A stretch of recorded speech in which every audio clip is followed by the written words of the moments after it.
Sou Carlos Barroso, com Cena Política. O programa debate a disputa municipal, com um segundo turno em Belo Horizonte repleto de dúvidas, de incógnitas.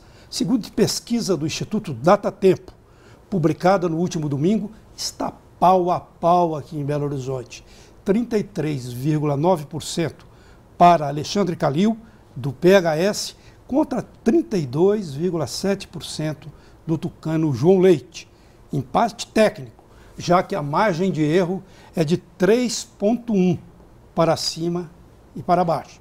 O programa dá ainda continuidade à série com retratos da nova composição da Câmara Municipal de Belo Horizonte, que teve uma renovação de 56%, o que mostra insatisfação e desejo de mudança por parte do eleitorado. Nossos convidados: a vereadora eleita Cida Falabella, do PSOL, ou PSOL, né? Tem muita gente que fala PSOL. É atriz, diretora de teatro e professora, mestre em artes pela UFMG, ativista cultural também. O vereador eleito Pedrão do Depósito, do PPS, comerciante e líder comunitário do bairro das Indústrias. Realiza trabalhos sociais com entidades, como é o caso da Sociedade São Vicente de Paula.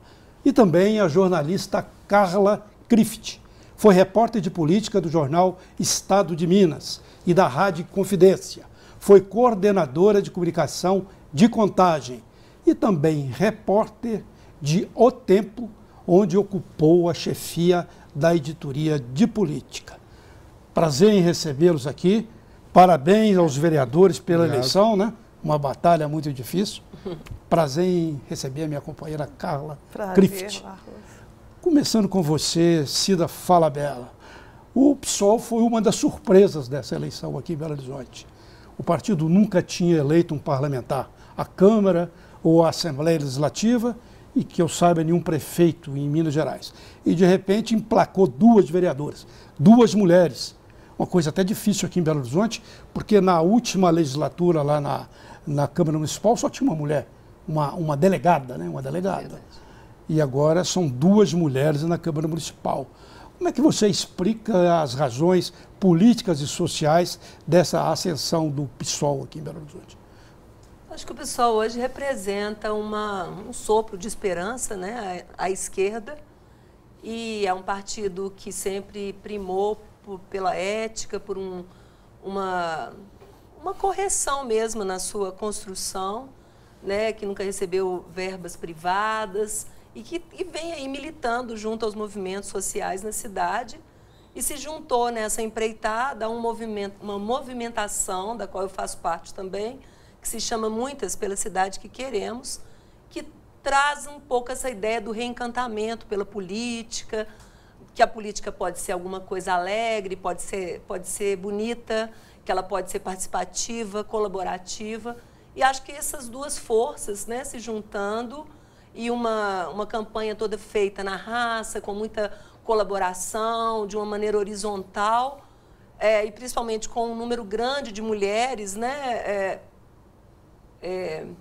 nessa composição das vereanças, né, lembrando dessa paridade, né, que é preciso representatividade, sim, que só vamos mudar isso se os próprios partidos tiverem esse compromisso de terem, né, de lançarem candidaturas femininas, senão não é possível conseguir, né, equiparar esses números dentro da Câmara. Ainda é muito desigual, ainda temos 10%, né, de mulheres numa Câmara, 41 cargos, né, e são só 4 mulheres, né, subimos de 1 para 4. Mas já deu um pulo, mas ainda não é a representatividade. Não é o ideal.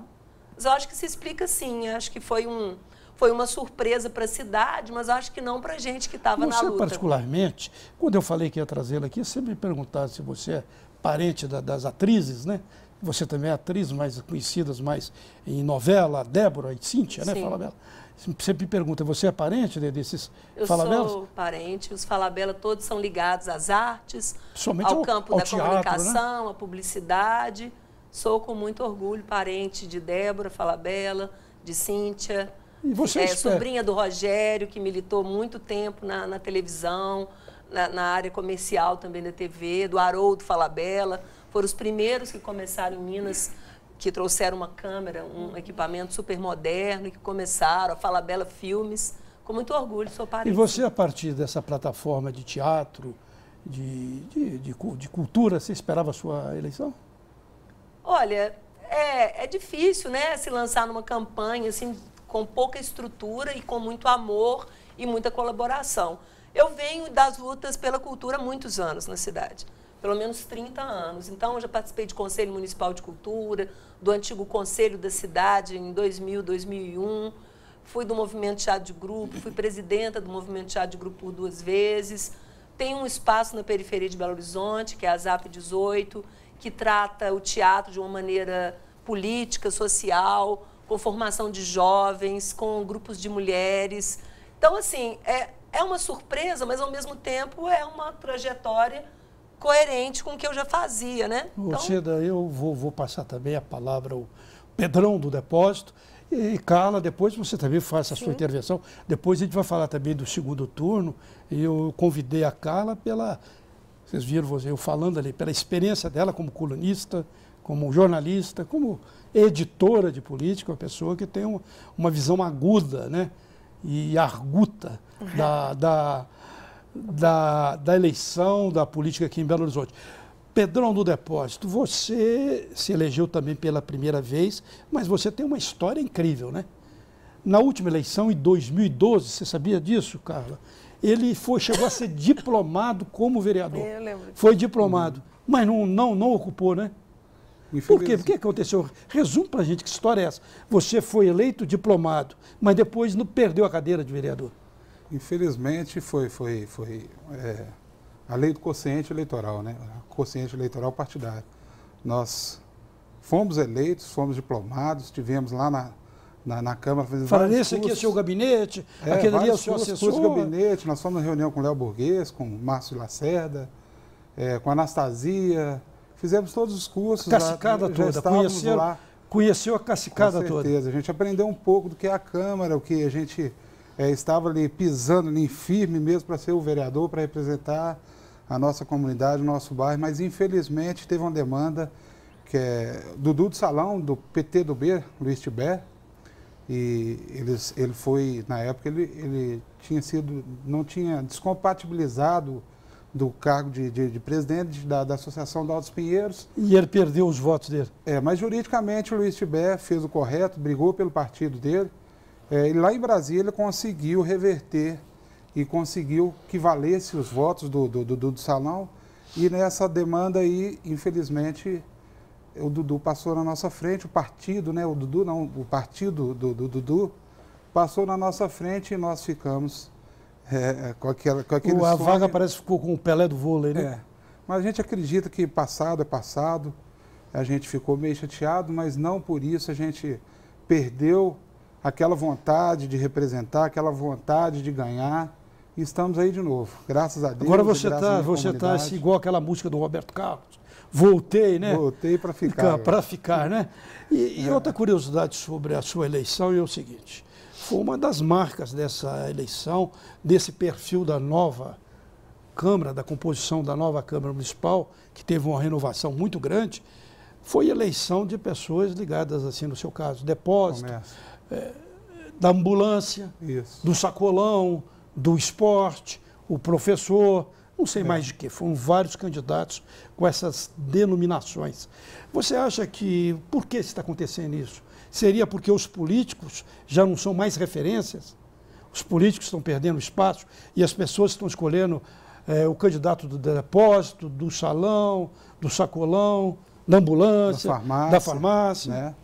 A gente, quem é da classe, quem é comerciante, sabe que o povo está muito machucado com tudo que está acontecendo, está muito descrente com a política e quando as pessoas vêm até o comércio da gente, olha, cara,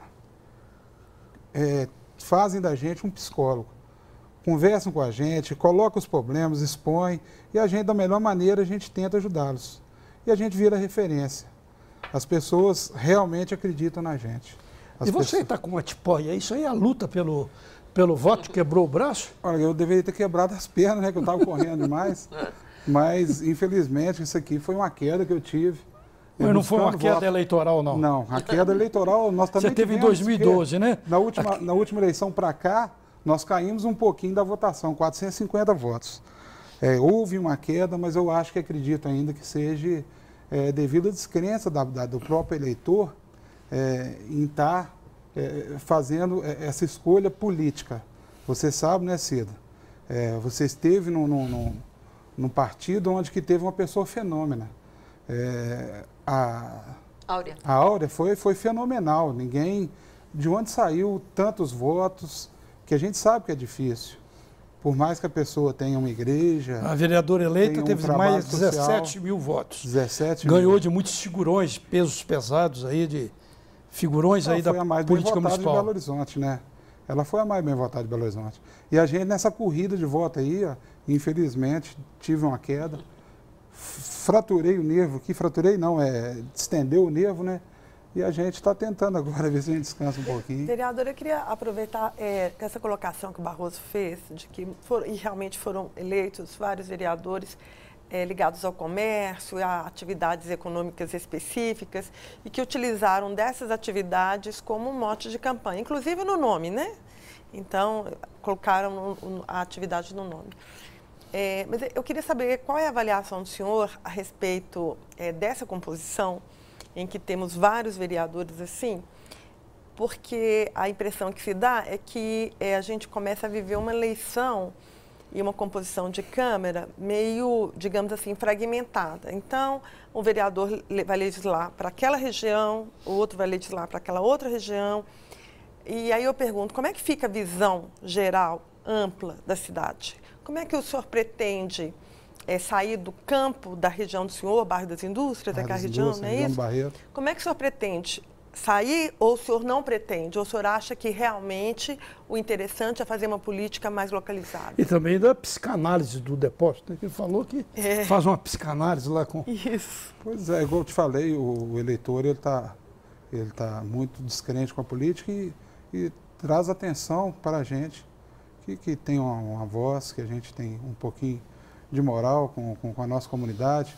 Eu não sou só do segmento comercial, eu sou de igreja também. Então, quando você me pergunta se eu vou trabalhar para a minha região, a gente é denominado um vereador de Belo Horizonte. Então, a gente tem que criar leis. A função do vereador é criar leis, vigiar gastos. Então, nós temos que trabalhar num todo diante de quem a gente está representando. Hoje, eu não só represento o comércio, como a maior parte dos comércios de material de construção que eu pedi, olha, nós vamos tentar criar leis, nós vamos tentar buscar para o nosso ramo, para o nosso segmento. Mas as pessoas de igreja, elas sim, elas acreditam no trabalho que a gente faz, no trabalho social. Eu hoje sou do movimento de Encontros de Casais com Cristo. Nós somos responsáveis, nós somos coordenadores até de equipes. E também a gente representa o EJC, que é o Encontro de Jovens e Adolescentes com Cristo. Então, hoje, a gente também representa a Igreja Católica. O nosso trabalho é voltado para o social. A Sociedade São Vicente, que é a instituição que a gente acredita, onde a gente faz os trabalhos, onde a gente arrecada as coisas, a gente leva para eles, porque a gente sabe do trabalho sério que é feito lá. E isso não envolve só a região do Barreiro. Isso é Belo Horizonte todo. Então, as pessoas que me conhecem, as pessoas que estão envolvidos no trabalho que a gente faz, elas podem acreditar que nós vamos tentar fazer o possível. O que vai ser feito durante esse período nosso, que Deus abençoe, que não seja só de 4 anos, e que a gente consiga até alçar voos mais altos, as pessoas podem acreditar que a gente vai tentar fazer o melhor para Belo Horizonte. Muito bem, eu tenho de fazer um intervalo, Cena Política volta em instantes.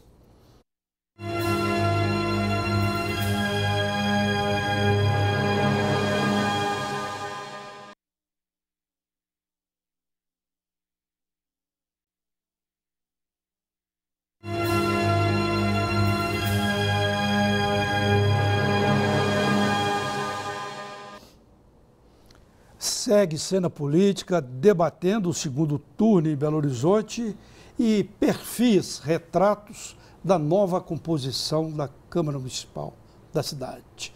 Cida, eu queria pegar as propostas que você quer levar nesse seu mandato de vereadora que se inicia agora em janeiro, quais são as propostas do PSOL, que foi, como eu já disse no bloco anterior, uma das surpresas da eleição. Agora, eu tenho uma vasta experiência política, como repórter político.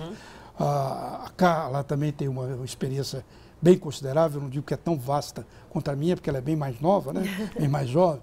Mas eu já vi muitas vezes partidos e pessoas que se elegeram como uma surpresa e muitas vezes isso sobe a cabeça, sabe?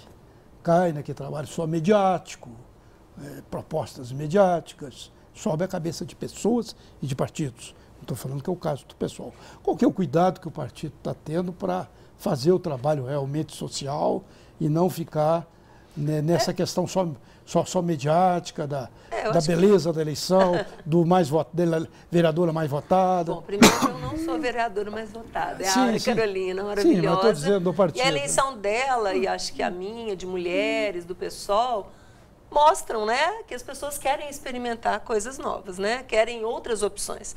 Acho que o principal é isso. Mas, como eu vinha dizendo, eu venho das lutas sociais, no caso das lutas culturais, como a Áurea vem da luta com a juventude, pelo empoderamento das mulheres. Então, ninguém está inventando uma luta nova. A gente já vem de uma trajetória, sim. E é por isso também que a gente está se colocando à disposição de um projeto maior. Com certeza, a responsabilidade é grande, existe uma diferença, né, entre ser eleito e um mandato, são 4 anos. Vamos encontrar pessoas que pensam diferentes da gente, vamos encontrar uma prefeitura ocupada, né, por um ou outro candidato, enfim, com projetos que nos parecem semelhantes. Então, acho que a luta vai ser dura. No meu caso, eu trago a pauta da cultura como um eixo central. A gente trabalha com a ideia de cultura pela cidade, a cultura como algo que educa, afeta e transforma. A cultura num lugar onde ela nunca esteve antes na cidade, inclusive vem perdendo cada vez mais espaço, no sentido da participação mesmo. Esse é o mote principal, mas, como a gente sabe, ser vereador é cuidar de outras questões também. Então, vamos estar pensando na cidade como um todo, sendo parceira dos movimentos sociais, de quem está na luta há tanto tempo e tentando reverberar uma voz que não é só a nossa. Eu acho que o risco de se cair em algo que seja só externo ou midiático é quando você não tem um lastro por trás. E eu acho que, nesse sentido, o PSOL, a Frente de Esquerda, eu, Áurea, junto com as muitas da cidade que queremos, temos a ideia de um mandato participativo, prestação de contas em praça pública, redução de privilégios, um debate constante com a sociedade. Estamos querendo usar o Teatro Legislativo do Augusto Boal para construir leis, por exemplo, que foi uma experiência incrível dele. Então, acho que tudo isso nos deixa bastante animados a fazer um belo trabalho. Faz parte dessa proposta, Cida, a redução do salário do vereador? Sim, isso está em discussão, né? Porque é algo que não depende só de mim e de Áurea, mas a ideia, além da questão da redução do salário, é a redução dos privilégios, é pensar que, o Mujica que fala isso, né? Que vereador, né? O vereador, o político, ser político é um serviço, não é uma... A gente não deve pensar nele como uma carreira e muito menos como um trabalho, um emprego.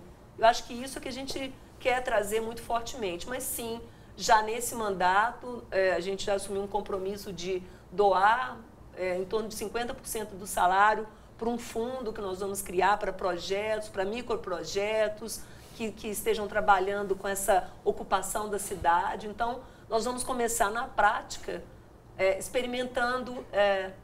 experimentando isso na prática, que é coerente com as propostas. Eu estava querendo perguntar também o Pedrão aqui, para ele não ficar afastado, mas eu queria cumprimentar com ela.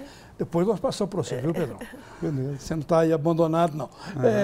Essa proposta de redução do salário dos vereadores, a gente viu o governo Aécio Neves, ele reduziu o próprio salário, reduziu o salário dos secretários, do vice-governador, isso funciona, e ele não teve exatamente um governo social, no sentido pessoal, entende? Isso funciona muito mais de forma mediática. Por exemplo, há a proposta de diminuir o valor do gabinete, que um vereador ganha, vamos supor, 10, 15 mil reais, mas o gabinete é 100 mil reais.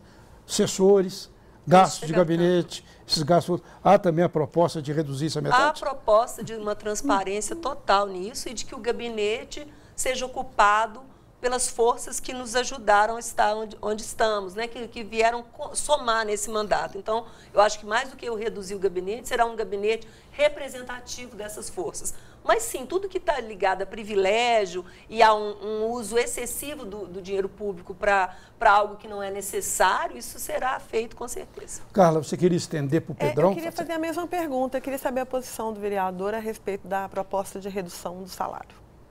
Esse é um assunto complexo, né, que a gente, como vereador, a gente tem que usar a política da boa vizinhança, né?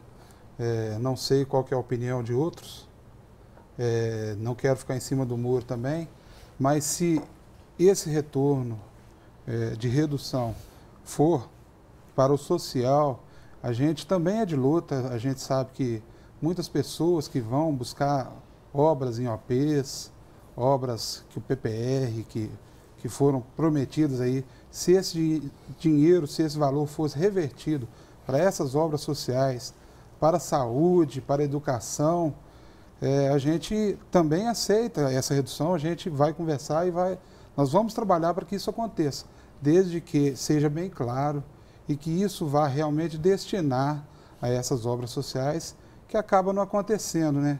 A gente vem de várias e várias aí, a CPMF, são coisas que são desviadas no meio do caminho. Então, se for realmente para uma causa, para um causa de social, cara, nós estamos lá para debater e vamos lutar também por isso. Nós vamos aliar, tá? Essa é a minha opinião. Estendendo essa pergunta que eu fiz a ela, uma redução incluiria também a rachar os gastos do gabinete? Não só do salário? Também, não sei se todas as pessoas que estão lá são de total utilidade para aquele local, para aquela casa, porque eu também sou do social, a gente sabe das lutas e talvez ali possa, são 15 com mais 3, 18, são 18 cadeiras, né, 18 cargos, talvez diminuísse um pouco disso aí para que a casa obtenha esse valor aí, é um caixa que seria revertido para o social e para as causas do bem da nossa cidade. Você fala 18 cargos de assessores? São 15, né, com mais 3, são 18 cargos que a gente tem. Um vereador precisa de tudo isso? Olha, igual eu te falei, possa ser que reduza um pouco isso aí. Agora, hoje as demandas que vêm das comunidades, as vozes, as lutas que realmente a gente tem que pensar bem se essa redução aí, ela não vai afetar esse trabalho de luta, esse trabalho que a população precisa. Tá? Talvez a gente tenha que valorizar quem luta, quem é de luta. Sim. Tá? Então, eu não vou questionar aqui quantidades de pessoas, mas se o vereador souber colocar as pessoas, realmente diante de tanta demanda, talvez não seja correto diminuir esse número, não. Eu falo pelas demandas que nós brigamos. Quando eu disse região do Barreiro, a gente tem que lutar por todas as regiões. Hoje eu gostaria muito, e é do plano nosso de governo, cobrar essas PPS que estão paradas, essas OPs que estão paradas, e para que eu, que sou lá da luta, eu sempre busquei para a minha comunidade as coisas para o meu bairro, tanto é que nós conseguimos as principais, articulado com outras instituições, a gente conseguiu as principais obras para o nosso bairro, para a nossa região. Então, para que valorize aquelas pessoas que são de luta e para que esse dinheiro que é colocado seja realmente destinado para aquele movimento, então eu não sei se seria viável hoje diminuir esse número. Tudo é debatido, né? Nós vamos, estando lá, brigar por isso e pelos valores Pedrão, que são distribuídos. Emendando com a sua plataforma, com suas propostas para a Câmara Municipal, o que você pretende colocar, quais projetos? A Cida falou do trabalho cultural, várias propostas aí no campo cultural e também no social, e você? Olha, hoje nós trabalhamos com um projeto que chama Natal Solidário. E a gente também da cultura. Nós colocamos lá, nós temos o Centro Cultural do Bairro das Indústrias, que hoje virou destaque na nossa região do Barreiro. Nós temos projetos para que a cultura seja priorizada, a educação principalmente. Eu sou da época que a gente tinha que pôr a mão no peito escutar o hino para entrar para dentro da sala de aula. A gente tinha maior respeito com o professor, e o professor era tratado como pai mesmo. Hoje o pai está terceirizando a educação, então nós queremos colocar projeto também na educação. Talvez voltar, né? Saudosismo mesmo, voltar o que era antes na educação. Hoje nós temos projetos para que essas obras conquistadas em OP, realmente elas sejam cumpridas. Isso aí tudo é questão de cobrar do prefeito, é questão de buscar melhoria para as nossas regiões lá. Também na habitação, a gente gostaria de colocar alguns projetos para que essas áreas que estão vulneráveis dentro de Belo Horizonte, elas virassem local para que sejam feitas ali moradia para as pessoas que necessitam. Tá? Tudo isso a gente vai cobrar do prefeito, e independente de qual que seja, tomara que seja o nosso, tá? Tomara que seja o nosso, para que a gente esteja uma porta aberta para buscar. Geração de renda, nós queremos colocar talvez algumas feiras, então são vários projetos que talvez nem seja da jurisprudência do vereador, que talvez não seja o vereador que seja responsável por isso, mas temos projetos pessoais também que a gente gostaria de colocar para toda Belo Horizonte. Muito bem, eu vou ter de fazer mais um intervalo. Cena Política volta já já.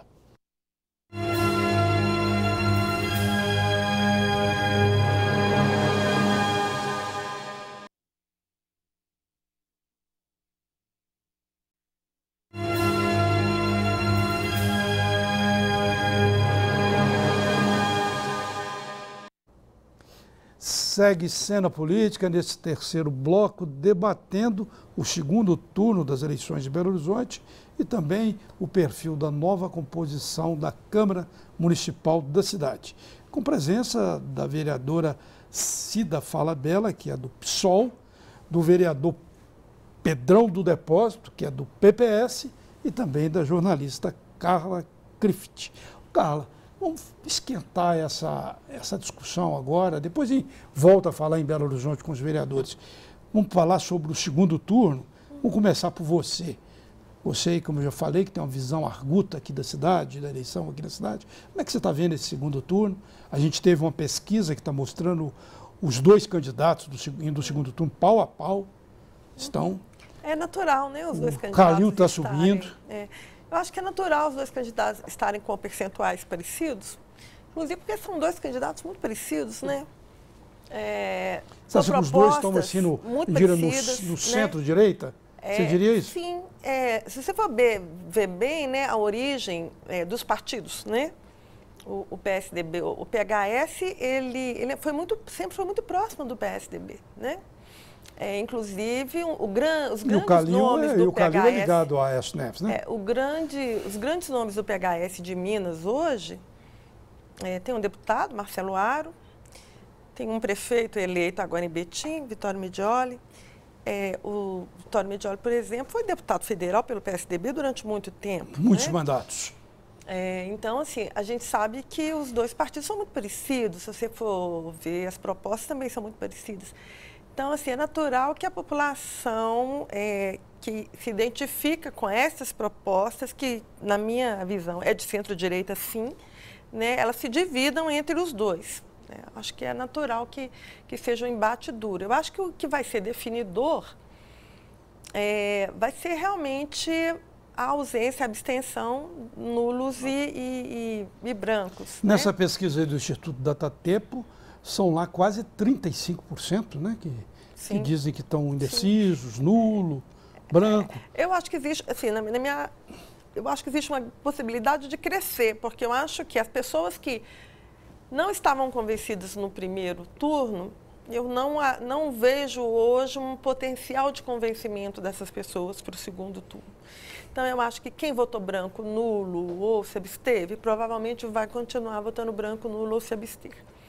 Agora, existe um percentual que votaram em outros candidatos no primeiro turno e que agora terá que escolher ou para também se abster. Então, eu acho que esse percentual que teve diluído aí entre os outros candidatos, né, que votaram no Rodrigo Pacheco, no Reginaldo Lopes, na Maria da Consolação, na Vanessa Portugal, nem lembro mais, que eram 11 candidatos, né, gente? Eram muitos, né? Marcelo Álvaro Antônio. Marcelo Álvaro Antônio, Luiz Chibé, ou seja, tem muitos candidatos, inclusive alguns tiveram, em relação aos outros dois, tiveram até uma votação razoável. Agora você então, disse assim, aí... esse eleitorado, é claro que quando alguns partidos e vários já se manifestaram apoio à candidatura do PSDB, né? Talvez recebam aí, mas eu acho que tem um outro eleitorado mais de centro-esquerda, que, por exemplo, foi o pessoal que votou no PT, na Maria da Consolação, na Vanessa Portugal. Esse eu acho que ele vai se abster ou vai anular, né? Porque eu não vejo... A polarização no país e também em Belo Horizonte, no estado, é tão grande que não há condição de convencimento. Agora, você disse que os dois candidatos têm perfis muito parecidos, centro político, centro-direita, ou como queiram, né? Agora, ao mesmo tempo, eles têm estilos muito distintos. Quem está acompanhando o programa, ele fala assim, como eles têm perfis políticos parecidos.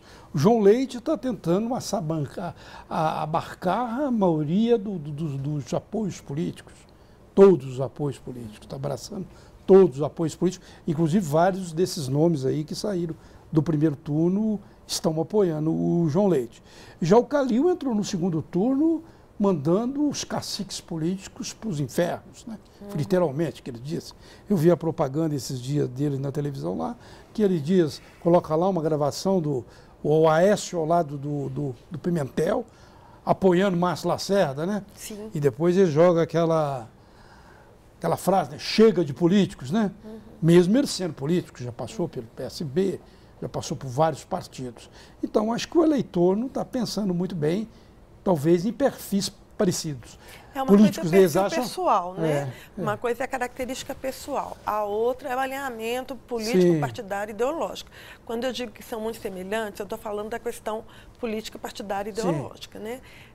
Não é do estilo de ser, até porque né? os estilos pessoais muitas vezes mascaram muito as posições ideológicas, né? Não vou fazer aqui julgamento de nenhum candidato, mas eu acho muito complicado você entrar na política desfazendo da política. Eu acho que isso é uma coisa muito complicada. Na verdade, aponta para um caminho, e aí é bom a gente ouvir aqui os vereadores, que eu acho muito perigoso, né? Que é um caminho de não negociação com a Câmara de Vereadores. Porque se você despreza os políticos, você não vai ouvir os vereadores, né? Você não vai tentar fazer uma composição na Mesma Câmara, coisa com a né? Assembleia, com a Câmara dos Deputados. Isso. Mas eu queria fazer o contraponto também, para não ficar também só parecendo que a gente está querendo fazer a crítica aqui. Eu acho que, assim, do outro lado, a gente também conhece um pouco a prática da política de centro-direita, né? Do PSDB. É uma política também de fazer uma negociação com os vereadores que nem sempre é aquela que a população espera e quer. Então, assim, realmente é uma situação complicada. Eu acho até que seria bom a gente ouvi-los, né? Porque, assim, independente de quem seja eleito, eu acho que vai ser uma eleição, uma relação muito complicada, porque pela primeira vez é uma composição onde os grandes partidos perderam força, né? PT, PSDB e PMDB perderam muita força. Partidos menores, né? Como o PSOL, como o PHS também, acho que fez 4 vereadores, né? Isso. Então, assim, tantos partidos pequenos de centro-direita como de esquerda cresceram e os grandes partidos reduziram. Minguaram, né? Minguaram. Então, como é que vai ser essa relação? Com um prefeito que a gente já sabe um pouco a prática e pelo menos que é a prática do partido dele, do PSDB, e B, com um partido, com outro candidato que não quer se relacionar com os políticos. Como é que vocês vão enfrentar essas duas? Vamos começar aqui pelo Pedrão, hein, Pedrão? Essas duas. Como é que vai ser? Você vereador lá, como é que você avalia esse segundo turno aqui em Belo Horizonte, primeiramente, e essa relação do futuro prefeito com a Câmara Municipal? Bom, essa pergunta aí, direta para mim, eu sou de um partido, por ser oriundo da região do Barreiro, o nosso vice-prefeito é do PPS, que é o Ronaldo Gontijo. O candidato que está com o João Leite. O candidato a vice-prefeito que está com o João Leite. Que foi vereador por muito tempo, né? Ele então, tem uma experiência é uma pessoa que me levou para o PPS, uma pessoa que me bancou lá a minha saída do PTC. Então, eu tenho que honrar tudo que essa pessoa fez. Aquela eleição sua frustrada foi pelo PTC, né? PTC. Isso mostra muito que o partido não está valendo nada, né? Você tentou lá no PTC, depois agora no PPS. E eu acredito ainda que a gente não tem que ficar pulando de galho em galho, não. Eu acho que se você puder fidelizar, eu quero fazer raiz, eu quero representar o meu partido, e hoje eu venho falar de João Leite e Ronaldo Gontijo, porque conheço o Ronaldo Gontijo e, diante dessa campanha, a gente ficou conhecendo o João Leite. Então, eu acredito que para Belo Horizonte, eu vou ser direto, para Belo Horizonte, para mim, para o meu partido, seria melhor se o eleitorado fizesse por opção o João Leite. E lá no Barreiro, como é que você está vendo lá os eleitores? Você acha que a coisa está rachada, está tendendo para que lado? Uma visão assim bem real. A minha visão política é que a população está muito chateada com muita coisa. E o atleticano ele é apaixonado. Mesmo sabendo que o João Leite ele é também influente, fez raiz no Clube Atlético, a gente sabe que existe uma paixão desvairada do Calil para com o Atlético, e o atleticano ele é apaixonado com o clube dele. Então eu acredito que onde que eu vou pedir voto, onde que eu peço para o João Leite, a gente vê que muita gente fala, não, eu sou Galo, eu sou Calil. Então a gente não pode olhar e nem colocar a paixão futebolística na política. A gente tem que acreditar que o melhor para Belo Horizonte é o cara que vai conversar, é o cara que vai negociar, é o cara que pratica, como eu disse agora, aqui, a política da boa vizinhança. Ô Cida, eles estão me avisando ali que está terminando o bloco, mas eu não posso deixar de ouvi-la nesse bloco. O outro fica menor. E o PSOL? O PSOL fica com um lado ou com o outro, ou muito antes, pelo contrário? Nem goleiro, nem cartola, o meu voto é Isidora. Isidora Leonina Cambiuá. É uma mulher negra, quilombola, indígena, parteira. A gente homenageia aqui, né, uma homenagem aguerrida à ocupação Isidora, que está sendo debatida em Quito, dado o grau de gravidade da situação da Isidora. Temos quase 30 mil pessoas vivendo lá. Trazer Isidora para o debate.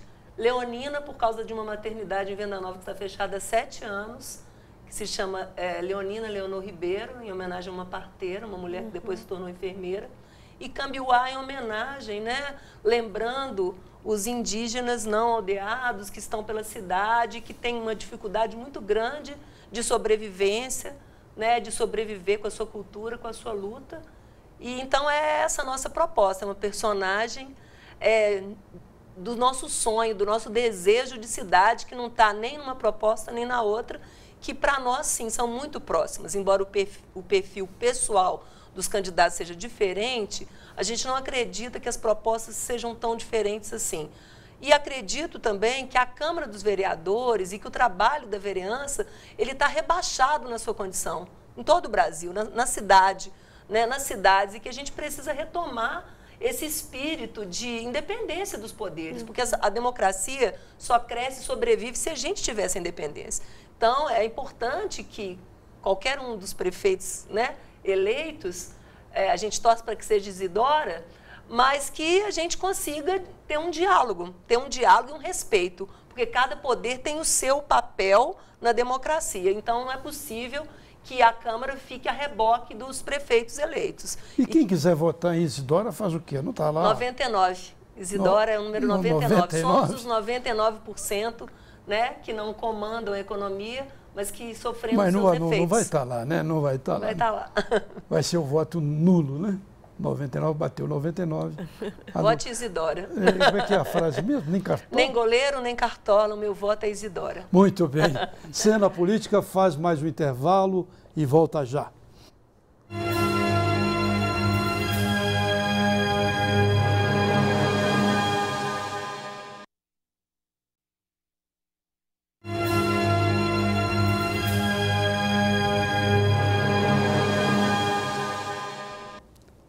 prossegue cena política, debatendo o segundo turno aqui em Belo Horizonte, mas também a cidade aqui com presença dos vereadores eleitos e da companheira, da jornalista Carla Crift. Carla, eu vou passar para você a primeira pergunta, porque você falou que quer perguntar aos vereadores alguma coisa interessante. Eu queria fazer uma pergunta, porque eu acho que a gente está vivendo um momento importante e que é bom a gente dar uma contextualizada. A gente vive um momento em âmbito nacional de muitos cortes e restrição de direitos. E isso se traduz em recursos. E aí, assim, pode parecer que a gente está falando de uma coisa longe, mas não é não. Boa parte dos recursos para os municípios são recursos federais. Isso tudo está exemplificado na PEC que dá o teto dos gastos, né? Exatamente. Boa parte dos recursos do município são repasses do governo federal. Em especial, saúde, educação, né? Você que é do movimento social, né? Então, assim, terá redução, a saúde e a educação terá drásticos cortes. E a cultura também, né Cida? Também terá. Infelizmente. Aliás, sempre teve pouco recurso e agora eu acho que terá menos ainda, né? No entanto, a PEC está sendo votada, está sendo analisada agora, já passou na comissão, vai ser votada em plenário na Câmara Federal, passa em 2 turnos, depois vai para o Senado, mas há já uma ampla adesão dos partidos que tiraram Dilma Rousseff do poder para a aprovação dessa PEC.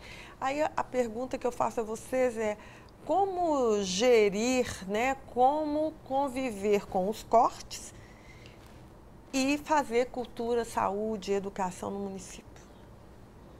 Posso começar? A gente precisa de ter alguma geração de renda, né? Agora, de onde que vai sair isso? Nós temos que ser criativos, né? Quando eles falam em crise, a gente tem que colocar CRIE, a palavra CRIE. A gente tem que criar algum módulo.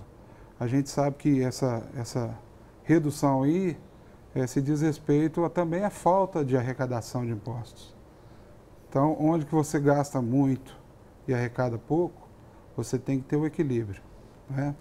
Então, nós temos que criar alguma forma que seja no turismo, que seja com feiras, que seja na cultura, para que a gente consiga arrecadar algo a mais para a nossa prefeitura. Eu mesmo proponho, na minha região, na região do Barreiro, a gente criar ali uma feira de automóveis, para que obtenha rendas para melhorar, não só para a prefeitura, mas como as famílias também, que irão ali acampar, colocando a sua barraca, colocando como artesão e até mesmo a feira de automóvel ali. Então, nós temos que criar algo que melhore a arrecadação dos impostos. Vai afetar, nós vamos ficar até que mais cobrados, porque quando chegam até a gente, a demanda hoje, desde quando eu fui eleito, todo dia tem um na porta da minha casa, o Pedrão. E agora, o que você vai poder fazer por nós? De onde vai vir? Como vai vir? Você pode criar alguma forma de eu estar empregado com você? Agora há pouco eu falei a respeito disso. São muitas demandas. Então nós temos que criar alguma coisa que a gente consiga arrecadar mais para que a gente mude esse quadro aí, tá? Senão vai ter que ser equilíbrio, nós vamos ter que sofrer. Nós vamos ter que ser criativos na sala de aula. Como eu disse, às vezes o dinheiro ele é muito importante para qualquer módulo e qualquer evento, mas nós temos que criar esses módulos, esses eventos, para que sejam autossustentáveis, para que esse recurso não caia só mesmo em cima da prefeitura. Estendendo a pergunta para a Cida, como é que ela vê, né, isso que ela falou, essa redução de gastos, esse teto para gastos que tende a atingir a área social, como é que se pode conciliar isso com o trabalho social proposto, né? Eu acho que a gente vê um desmonte, né, de um Estado e muitos dos avanços, né, que foram conseguidos a duras penas e luta aí nesses últimos anos, a gente vai ter um retrocesso gigantesco. Seria a gente não considerar isso, não seria correto nesse momento. O que eu penso é que a forma de combater isso é com transparência